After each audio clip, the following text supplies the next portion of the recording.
हम देखें 2x2 और 3x3 के सारणिक के उप सारणिक और सेकंड निकालना सीखेंगे, है ना।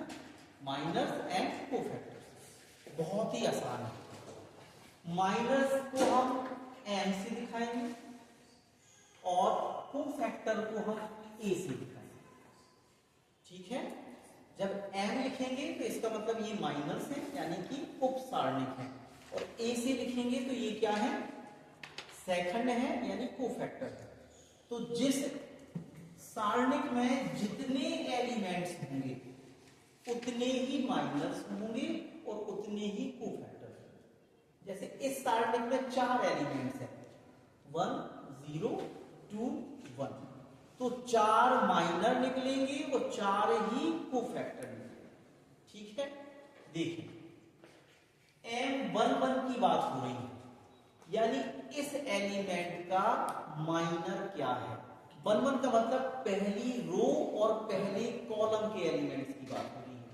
तो पहली रो, ये पहली रो है और ये पहला कॉलम है, तो इसकी बात हो रही है। बड़ा आसान है, हमें इसे कॉपी कर लेना है सारणिक को, 1 0 2 1। हमें करना क्या है, M11 दिया है तो हमें पहली रो और पहले कॉलम को कवर करना है। तो पहली रो आपकी ये है, तो पहली रो हो गई कवर, पहली रो कवर हो गई। अब पहले कॉलम को कवर करेंगे तो ये हमारा पहला कॉलम, तो क्या बचा यहाँ पे 1, तो हमारा उप सारणिक कितना होगा 1। आई बात समझ में? नहीं आई समझ में बात? आ गई ना। अब हम निकालेंगे M12। 12 का मतलब पहली रो और दूसरा कॉलम, ठीक है। हम फिर से नोट कर देंगे 1 0 2 1। तो हमें पहली रो कवर करनी है, ये है पहली रो। रो हमेशा क्षैतिज होगी, लेटी हुई। रो कैसी बनेगी, लेटी हुई। तो ये पहली रो हो गई। कॉलम कौन सा, दूसरा। कॉलम हमेशा खड़ा होगा, तो दूसरा कॉलम ये कहलाएगा। तो ये हमने दूसरा कॉलम कवर कर दिया, तो क्या बचा 2। तो ये हमारा आंसर आ रहा है समझ में। अब m, अब देखो 2 एलिमेंट्स हो गए, तो हमें तीसरे इस पे आना पड़ेगा। ये क्या है, दूसरी रो और पहला कॉलम, तो इसे 2 1 लिखना पड़ेगा, ठीक है ना। भाई हमने इसके लिए निकाल लिया, इसके लिए निकाल लिया, आप इसके लिए निकालेंगे, इसके। तो ये हमारा क्या है, दूसरी रो और कॉलम है। इसे फिर से कॉपी कर लेंगे 1 0 2 और 1। तो हमें दूसरी रो कवर करनी है, तो ये है हमारी दूसरी रो, और कॉलम कौन सा करना है, पहला कॉलम। तो पहला कॉलम तो ये है, तो क्या आएगा आंसर 0, ठीक है। अब हम निकालेंगे M22, इसके लिए निकालेंगे, तो ये M22 होगा। तो हमें क्या करना है, फिर से कॉपी कर लेंगे 1 0 2 1। हमें दूसरी रो और दूसरा कॉलम, तो ये हमारी दूसरी रो है और ये हमारा दूसरा कॉलम है, तो कितना बचा 1।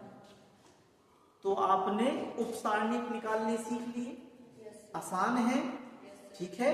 अब इन्हीं की मदद से हम कोफैक्टर यानी सेकंड सीखेंगे। तो फॉर्मूला होता है सेकंड का,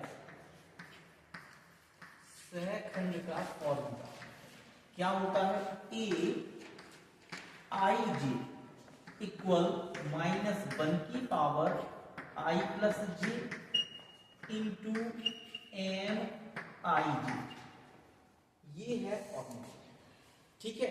यहां I क्या दिखा रहा है, रो, और J क्या दिखा रहा है, कॉलम, ठीक है। तो हम सबसे पहले A11 निकालेंगे, यही निकालेंगे।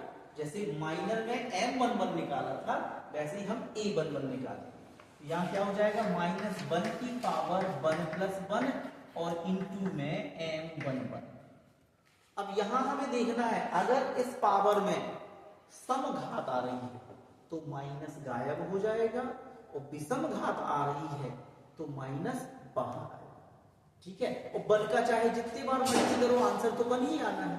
तो यहाँ 1 + 1 क्या होता है 2, 2 क्या है सम इवन है तो प्लस का 1 आएगा।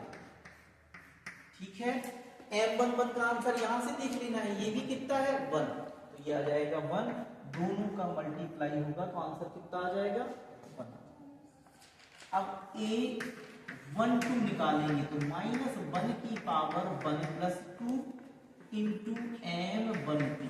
ठीक है, अब देखिए 2 और 1 कितना हो गया 3, 3 क्या है सम की विषम, विषम तो माइनस का 1 आएगा। और M12 कितना आया है M12 आया है 2, तो ये 2 हो जाएगा, मल्टीप्लाई होगा तो प्लस माइनस माइनस और 2 बन जा 2, ये निकल। अब ऐसे ही हम क्या निकालेंगे A21,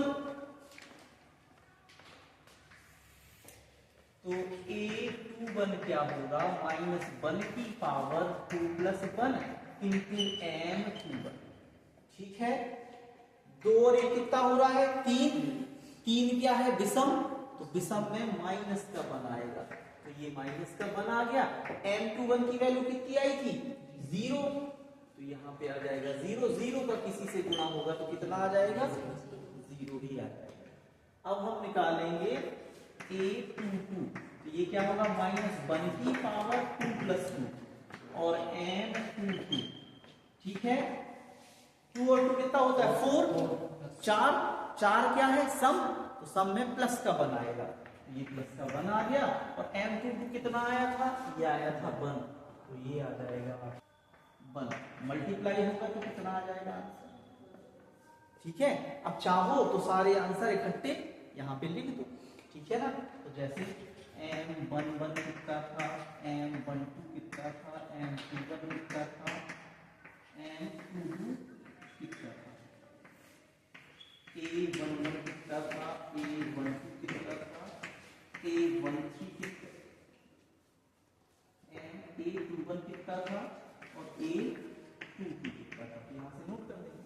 M11 कितना है 1 आया है, M12 2 आया है, M21 0 था और M22 कितना था 1। A11 कितना आया है, A11 1 आया है, ठीक है ना।